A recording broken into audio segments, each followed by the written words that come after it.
Un grand merci. Est-ce que vous m'entendez bien? On vous entend parfaitement, Alain. C'est parfait. Avant de commencer, je veux vraiment remercier chaleureusement l'adresse pour l'invitation. Je suis très heureux de participer à cette réflexion collective aujourd'hui.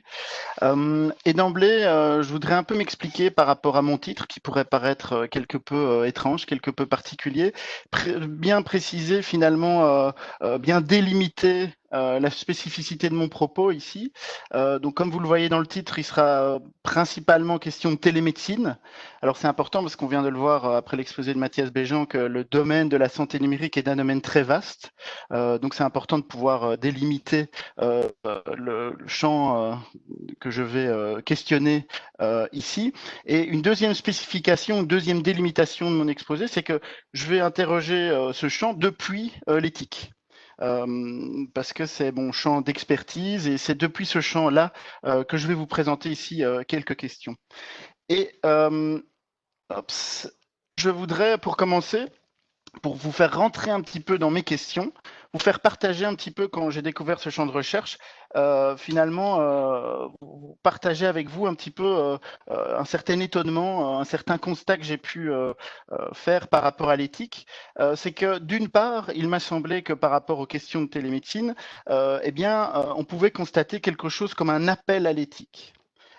Ici, je prends un article qui représente bien cela, qui illustre bien cela, donc un article de Vincent Rial et d'autres collègues en télémédecine et gérontologie, qui partent du constat véritablement que la télémédecine et la gérontotechnologie se développent sur un mode qui qualifie d'immobilisme hyperactif. Je trouve le terme assez intéressant. Donc, c'est certaine hyperactivité, donc énormément de dispositifs, d'initiatives, d'expérimentation, mais un certain sentiment, nous disait-il, d'immobilisme, en ce sens qu'il y a une certaine insatisfaction par rapport réellement à des solutions qui attesteraient vraiment d'une qualité, qui développerait des produits utiles.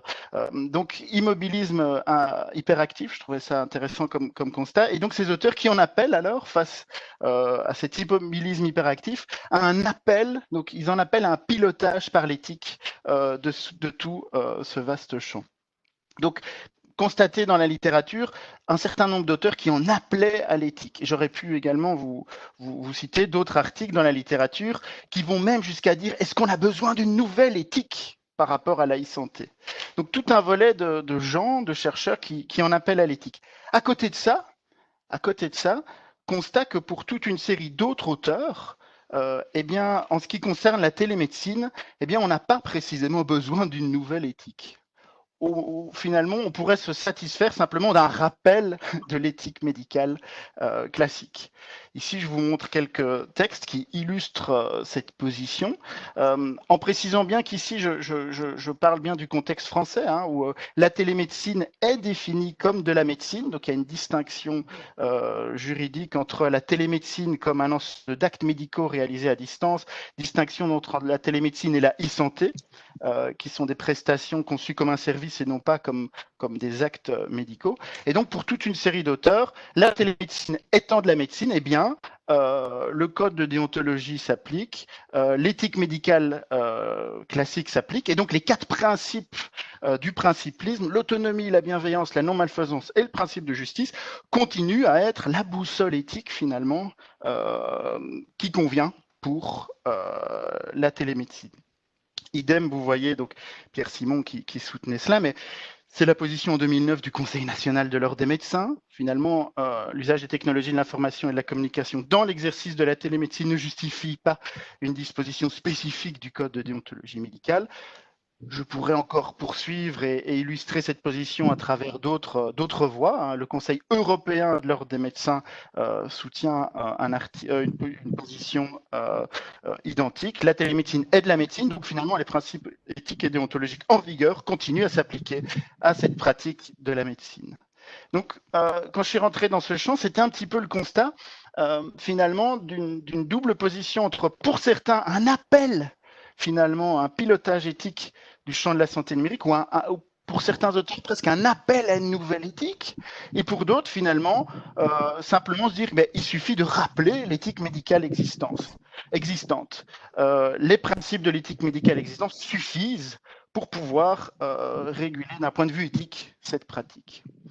Moi, mon hypothèse, c'est qu'effectivement, si les principes éthiques médicaux continuent à rester valides, si d'un point de vue sémantique, si d'un point de vue du sens, ça continue à faire sens d'utiliser le principe d'autonomie, de bienfaisance, de non-malfaisance et de justice comme des points de repère qui nous permettent de réfléchir sur la télémédecine, il me semble malgré tout que la télémédecine pose des problèmes méthodologiques conséquents quant à la question de l'application et l'arbitrage en contexte de ces principes. Pour le dire autrement, il me semble que la télémédecine, eh bien, même si ça reste de la médecine, eh bien, la télémédecine, ça bouscule quand même beaucoup plus qu'on peut le croire la pratique de la médecine. Ça transforme notamment, ça sera mon focus pour cet exposé, ça transforme notamment la spatialité du soin, la spatialité des pratiques médicales, c'est-à-dire la manière dont sont investis les lieux et les espaces du soin. Et donc, ces transformations spatiales qu'induit la télémédecine, il me semble que ça demande, effectivement, comme y appelait Vincent Rial et autres, ça demande à repenser les modes de réflexion éthique. Donc ça, c'était un petit peu ma réflexion de base qui m'a fait rentrer dans ce champ. C'est effectivement la télémédecine, ça bouleverse la médecine, ça bouleverse la spatialité du soin et ça appelle à repenser l'éthique. 3 points de mon exposé pour pouvoir bien illustrer ça. Dans un premier point, je vais vous présenter ce que j'entends par l'idée d'une transformation spatiale du soin par la télémédecine. Donc, illustrer cette idée que la télémédecine, mais ça spatialise autrement les soins. Dans un deuxième temps, je montrerai comment cette spatialisation des soins, ça déstabilise un peu l'éthique médicale classique. Comment le numérique, la télémédecine, en respatialisant autrement la médecine, ça met en question, ça déstabilise les manières traditionnelles de poser les réflexions éthiques. Et je terminerai en soulevant un petit peu des défis pour l'éthique. Quelles leçons tirer de cette déstabilisation de l'éthique par le numérique? Le premier point de ma réflexion, c'est véritablement, je vous le disais, cette idée que la télémédecine modifie la spatialité du soin. Alors c'est quelque chose qui est vraiment fortement mis en avant dans la littérature en sciences humaines et sociales, notamment, mais j'aurais pu citer beaucoup d'autres travaux, mais notamment dans les travaux de Nelly Hawthorne de l'Université de Twente, qui s'est intéressée au télécare, donc le travail de suivi à domicile de patients par des personnels de santé non médicaux, des infirmières.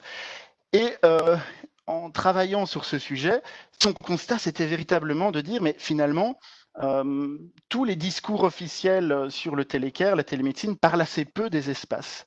Finalement, on retrouve cette idéologie qui est au cœur parfois d'une réflexion de beaucoup sur le numérique et sur l'Internet. On retrouve cette idée que finalement, Internet, le numérique, les technologies de l'information et de la communication feraient disparaître les distances.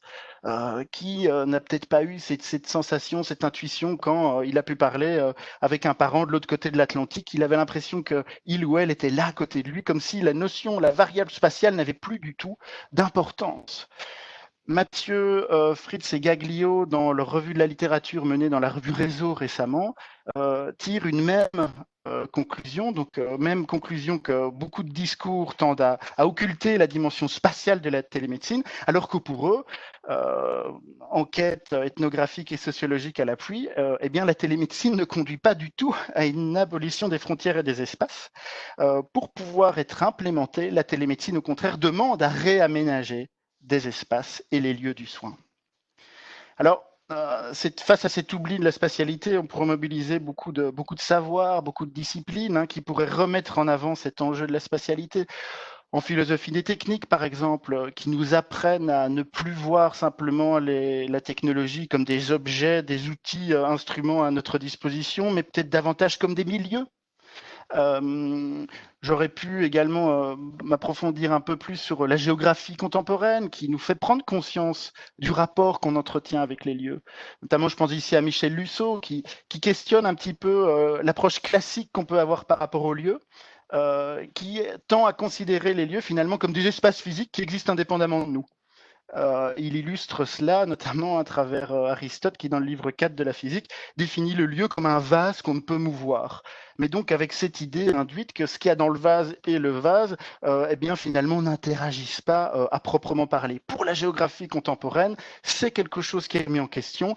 La spatialité, les lieux, influent sur ce qu'il s'y passe, et ce qui s'y passe dans les lieux qualifie les lieux, si vous voulez. Et on aurait pu également rappeler aussi Foucault, qui dans La naissance de la clinique, qui s'était intéressé finalement de manière archéologique aux conditions de possibilité du regard médical, eh bien mettait en avant quelque chose comme une spatialisation.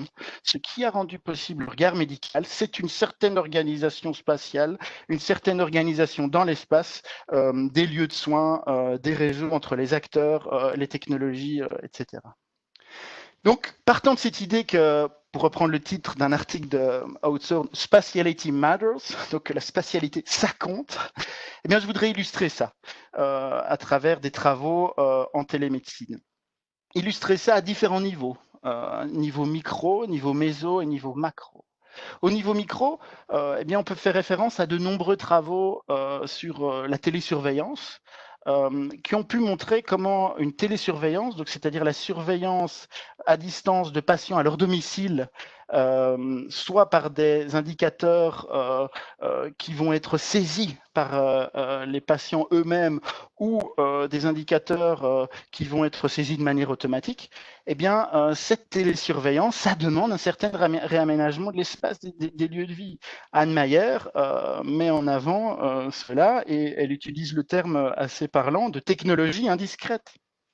Pour pouvoir fonctionner, il faut transformer la maison, le domicile, et véritablement médicaliser la maison. Alors Nelly Hawthorne a mené des études, des enquêtes ethnographiques, bien illustrer ça, bien illustrer comment, pour pouvoir fonctionner, ces dispositifs de télésurveillance amènent à réaménager les lieux et à transformer les lieux comme les lieux de vie comme des lieux de soins à proprement parler. Prendre un exemple de cela, anecdotique, tiré des travaux de Hawthorne, mais qui est assez parlant. Elle s'est intéressée notamment à des patients qui souffrent de défaillance cardiaque et qui sont suivis à leur domicile à distance. Notamment, un des dispositifs les invite à saisir, donc sur une tablette, un certain nombre d'informations, de répondre à des questions, de dire s'ils ont mangé salé ou non, et de renseigner notamment leur poids. Et puis un algorithme qui va déterminer, en fonction de certains seuils, s'il y a alerte ou non.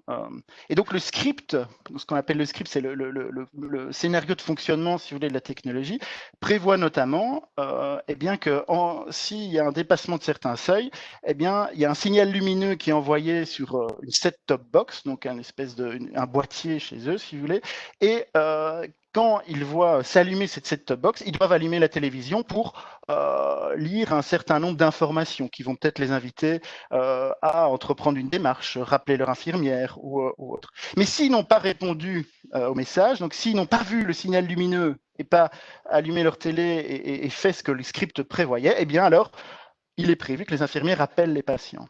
Et donc, Nelly Hawthorne met en avant le fait que beaucoup de patients, ça les stresse. Ça les stresse, qui vont installer cette set-top box en plein milieu de l'appartement pour être sûr véritablement de bien la voir. Donc, vous voyez, un simple exemple qui a l'air un peu anecdotique, mais qui montre que pour pouvoir fonctionner, eh bien, ça demande, ces technologies demandent un réaménagement du lieu de vie avec un script qui peut parfois être très lourd. Donc, c'est-à-dire, on va présupposer que le patient, il est à son domicile, il est joignable tout le temps, donc des scripts qui peuvent être très lourds, et on voit que la relation médicale finalement à travers la télésurveillance, elle peut se rejouer de manière tout à fait différente, parfois de manière tout à fait asymétrique. Donc on va attendre du côté du malade d'être totalement et tout le temps joignable, là où le médecin, il va bien déterminer quand est-ce qu'il va regarder les informations ou non, et quand est-ce qu'il sera joignable ou non. Donc vous voyez, j'en arrête là pour le niveau micro. Vous voyez comment ce simple exemple de la télésurveillance montre que pour fonctionner, eh ben, la télémédecine demande un véritable réaménagement des espaces de vie, et que cet espace de vie, il peut être un peu prescriptif, si vous voulez. On peut utiliser ici le terme de Michel Lusso. Finalement, il y a l'exercice d'un géopouvoir à travers certains scripts de fonctionnement de technologie. Donc on peut se dire, finalement, la télésurveillance, est-ce que elle ne peut pas, quand certains scripts sont très prescriptifs, conduire à une forme de nouveau paternalisme numérique, la vie dans leur espace domestique étant fort contrainte, quoi. Mais on peut dire que finalement, la télémédecine, ça spatialise autrement les espaces du soin, également à un niveau que j'appellerais de méso. En entendant par méso, le niveau des réseaux d'acteurs professionnels et non professionnels qui sont concernés par une technologie. Ici, je propose d'utiliser le terme de géographie des responsabilités utilisé par Madeleine Acriche. Donc, finalement, tout objet technique est inscrit dans un réseau d'acteurs, va renforcer le lien entre certains acteurs, va en distinguer le lien avec d'autres et va redistribuer finalement les responsabilités entre tous les acteurs. Et donc, ces nouvelles géographies des responsabilités, eh bien, ça pose aussi tout un certain nombre de questions éthiques. Je n'illustre quelques-unes ici. On peut dire la télémédecine, à travers ce nouveau réseau d'acteurs, cette nouvelle géographie des responsabilités, ça peut créer ce que Nicolas Dodier appelait des nouvelles arènes des habilités techniques. Ici, c'est Alexandre Mathieu Fritz qui met ça, avec Laurence Esterle, qui met ça en avant dans un article. L'arène d'habilité technique, c'est l'idée, si vous voulez, comme un espace public où on exerce en tant que professionnel un geste technique et où on peut être vu par un tiers, par un autre.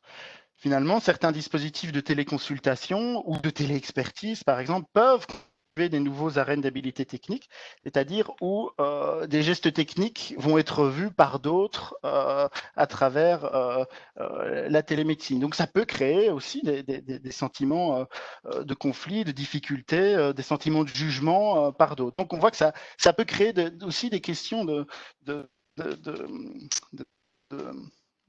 rapports entre professionnels et de potentiels conflits entre professionnels. Mais pour pouvoir fonctionner aussi, les littératures mettent en avant que bon nombre de dispositifs de télémédecine reposent aussi sur finalement un travail caché ou un travail pas toujours explicité, pas toujours visibilisé. Donc un réseau d'acteurs qui parfois est plus étendu que ce qu'on imagine. Ici, je fais référence aux travaux de Janet Pauls, donc dans un livre qui s'appelle Care at Distance, où elle s'est intéressée aussi à travers vraiment un travail ethnographique à suivre le travail de télécare opéré par des infirmières auprès de patients télésuivis à leur domicile. Et donc en fait, elle montrait que finalement, pour certaines des infirmières qu'elle interviewait, eh bien, cette télésurveillance était un outil vraiment intéressant, un outil de plus qui permettait vraiment de développer un suivi assez proche, assez de qualité, etc. Mais elle mettait en avant également dans son analyse que pour cela, eh bien, les infirmières avaient parfois à travailler beaucoup plus. Parfois, à côté de la télémédecine, elles avaient, à travers des technologies plus simples comme le téléphone, elles avaient à s'assurer du bon fonctionnement, un peu en coulisses de la télémédecine. Donc on voit que finalement, au niveau méso, l'acte de télésurveillance, l'acte de téléconsultation, pour fonctionner, peut reposer sur un réseau d'acteurs, parfois beaucoup plus large qu'on le pense. Parfois un réseau d'acteurs pas toujours visibilisé. Réseau d'acteurs étendu et aussi un réseau d'acteurs sur lequel la géographie des responsabilités n'est pas toujours équitablement répartie, on pourrait dire. On peut se dire que finalement la télémédecine, ça va parfois appuyer la charge de travail et de responsabilité sur certains acteurs du réseau plutôt que d'autres.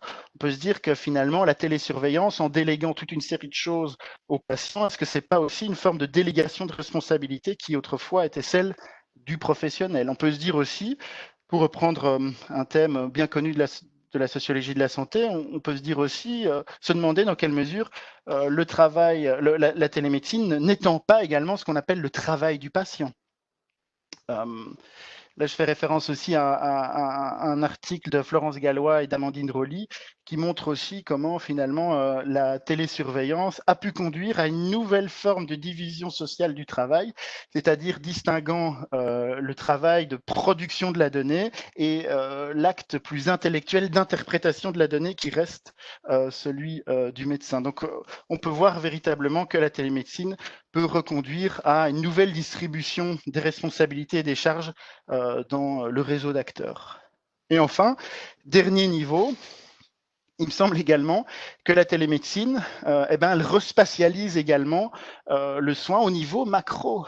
Alors ici, je fais référence à un texte d'Amandine Rolly qui me semble tout à fait important et qui met en avant l'importance de la date de 2009, donc où la télémédecine a vraiment été reconnue d'un point de vue juridique à travers la loi HPST et puis le décret de 2010 qui précise les conditions d'exercice de la télémédecine.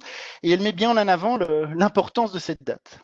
Parce qu'on pourrait se dire finalement la télémédecine, c'est pas si neuf. Je me souviens avoir entendu dans cette période ici présente du Covid, une historienne qui à France Culture disait mais finalement la télémédecine ça n'a rien de neuf. Il y avait des échanges épistolaires entre médecins et patients depuis très longtemps, etc. Et c'est vrai que de ce point de vue-là, la télémédecine n'est pas nouvelle. Mais par contre, qu'est-ce qui est véritablement nouveau à partir de 2009? C'est l'idée qu'à travers sa reconnaissance juridique et son introduction dans la loi, eh bien la télémédecine devient un outil de politique publique. C'est-à-dire, la télémédecine devient aussi un outil qui permet de mener des politiques publiques sur l'ensemble d'un territoire. Et donc, le déploiement de la télémédecine, c'est toujours finalement articulé aussi à l'énonciation de priorités, de stratégies nationales, donc avec notamment l'idée de pouvoir lutter contre les déserts médicaux, lutter contre l'inégalité des chances liées à la situation territoriale par rapport aux AVC, par exemple, le fait qu'on peut être loin d'un centre expert qui peut nous prendre en charge en cas d'AVC, etc.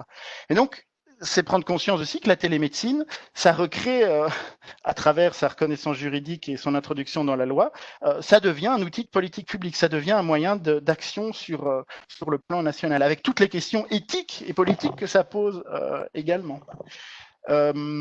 Ici, j'évoque juste à titre d'illustration le fait que, toujours en faisant référence aux travaux d'Amandine Rolly dans sa thèse de doctorat, que notamment la télémédecine, eh bien, on peut se dire que ça a également été, en tout cas dans la manière dont elle est développée aujourd'hui, ça a été aussi, c'est pour les politiques, un moyen aussi de retrouver un moyen d'encadrement des dépenses de santé, une rationalisation des dépenses de santé, en quelque sorte, en redonnant des yeux par rapport à une situation d'asymétrie de l'information.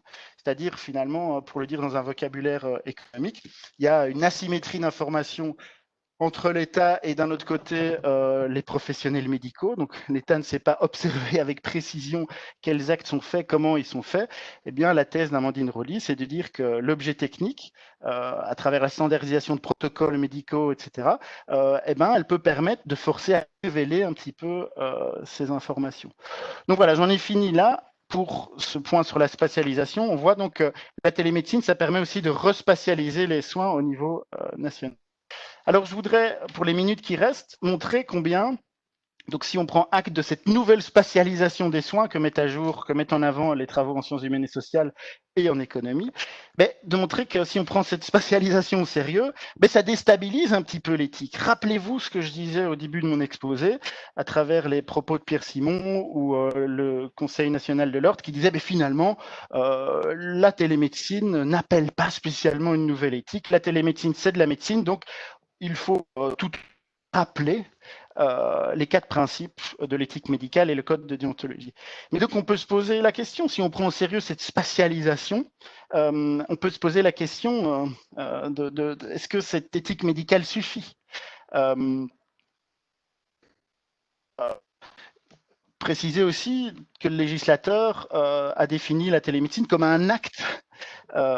Or, finalement, la télémédecine, on le voit, pour pouvoir être implémentée, elle doit être supportée par un véritable réseau d'acteurs, par une transformation des organisations de soins. Donc, est-ce qu'il n'y a pas un décalage entre l'éthique médicale et la vision de la télémédecine comme un acte et le fait que pour pouvoir s'implémenter, la télémédecine demande véritablement une nouvelle spatialisation des soins. Ici, je vous ai mis le titre d'un article dans l'American Journal of Bioethics qui prend au sérieux cette transformation, cette spatialisation induite par la télémédecine et qui dit que s'il faut continuer à garder les 4 principes de la bioéthique comme des principes qui continuent à faire sens, il faut développer, nous dit-il, une approche externaliste. C'est-à-dire que l'autonomie, si on veut s'assurer, si on veut prendre en compte la valeur d'autonomie du patient, il faut s'intéresser au contexte. Il faut une approche externaliste. Donc, il ne faut pas se limiter à garantir d'avoir recueilli le consentement du patient aux soins, mais s'assurer aussi que les dispositifs technologiques ne le plongent pas dans un environnement extrêmement prescriptif. Donc voilà, donc limite de l'éthique médicale par rapport à cette spatialisation. Limite aussi, je passe vite, des éthiques du care. On pourrait se dire, finalement, pour réhumaniser une médecine qui serait devenue trop technique, il faudrait redévelopper ce qu'on appelle une attention au care, aux relations, aux soins. Le problème, c'est que l'éthique du care, mais je vais vite là-dessus parce que j'ai pas beaucoup de temps, mais l'éthique du care, finalement, c'est presque développé historiquement en opposition à l'agir technique. Donc, difficulté pour les éthiques du care de repenser le lien à la technologie. Deux impasses encore que je voudrais rapidement évoquer, si j'ai encore un peu de temps.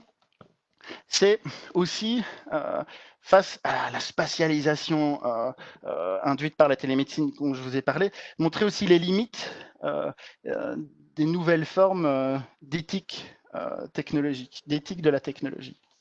Alors, dans le champ de la e-santé, il y a notamment eu des travaux qui, à côté de l'éthique médicale, ont essayé de montrer l'importance de développer aussi une réflexion sur l'éthique des technologies. Je vous montre ici un article qui illustre ça. L'idée de dire qu'effectivement, il ne faut pas se limiter à l'éthique médicale, mais qu'il faut développer une réflexion éthique sur les technologies elles-mêmes. Que ces technologies, effectivement, ça transforme le contexte. Et que donc, quand on conçoit une technologie, il faut au plus tôt essayer d'anticiper les impacts que cette technologie aura sur le contexte du soin.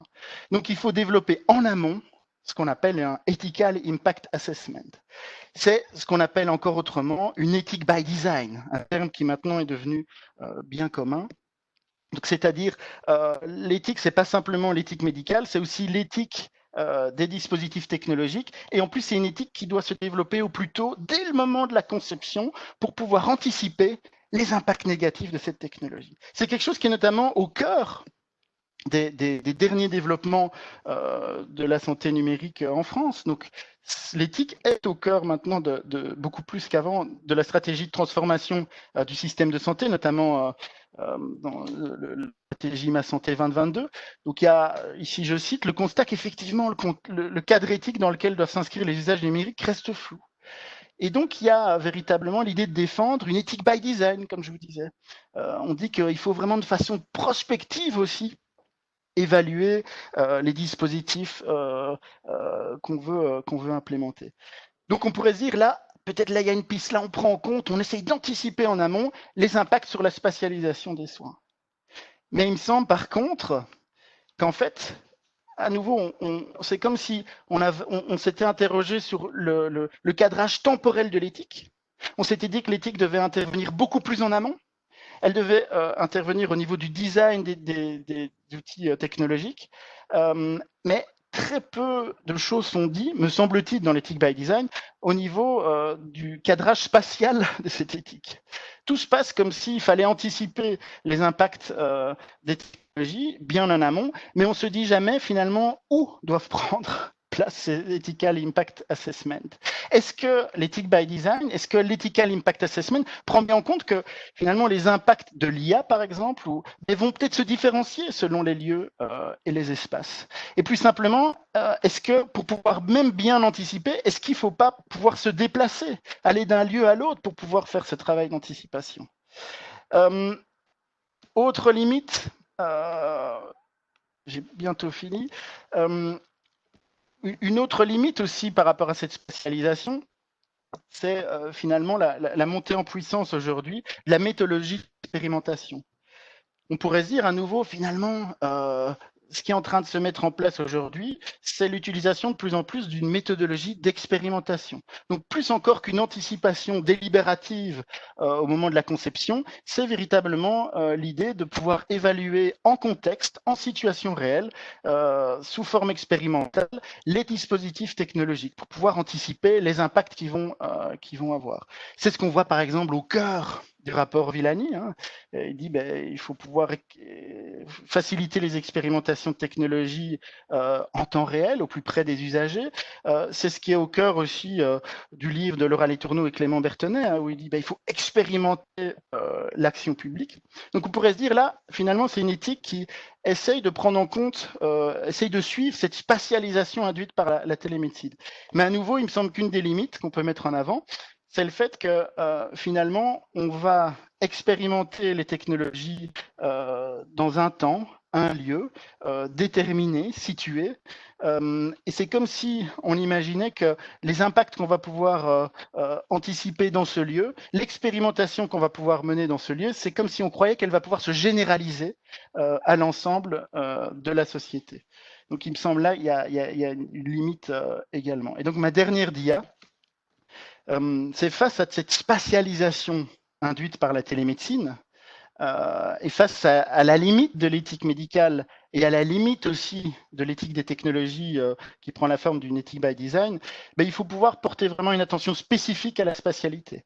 Être attentif au fait qu'un lieu n'est pas l'autre. On a beau expérimenter un dispositif dans un lieu, il n'est pas dit que mise en place dans un autre lieu, eh bien, ce dispositif aura les mêmes impacts, aura les mêmes effets. On tend trop vite peut-être à croire que tous les lieux sont les mêmes.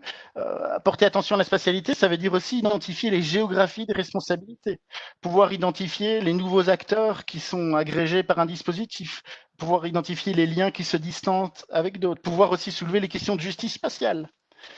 Deux, il me semble qu'un défi, c'est pouvoir aussi organiser spatialement la temporalité de l'éthique. Alors la formule paraît un peu alambiquée, mais c'est l'idée de dire que cette idée d'anticiper les impacts, cette idée d'une éthique qui doit être le plus en amont, est-ce que ça ne demande pas de s'organiser spatialement? Est-ce que ça ne demande pas de réfléchir au lieu où on va anticiper, au lieu où on va pouvoir essayer de lire, de suivre les premiers impacts émergents d'une technologie? C'est aussi, me semble-t-il, le défi de penser ce que le géographe Michel Lussot appelle la multiscalarité, c'est-à-dire que peut-être qu'on pense, il faut prendre conscience qu'un dispositif peut avoir des effets différents selon ses niveaux. Peut-être qu'un dispositif peut être très satisfaisant au niveau de la relation de vie, au niveau de la manière dont il permet, il n'est pas trop impactant sur un espace de vie domestique, mais il est le support d'une action au niveau national qui porte à question. Donc, multiscalarité, donc poser la question des interactions entre ces niveaux. Questionner aussi, enfin, la méthodologie de l'expérimentation depuis le point de vue de la spatialité. Et peut-être tout ça, ça amène aussi à penser les limites de l'éthique. Peut-être que mener jusqu'au bout, prendre vraiment au sérieux cette idée d'une transformation spatiale du soin des organisations et du système de santé, ça demande peut-être d'aller de l'éthique au politique, ça demande peut-être aussi de peut-être pas trop en attendre aussi de l'éthique. Voilà, j'espère ne pas avoir trop parlé.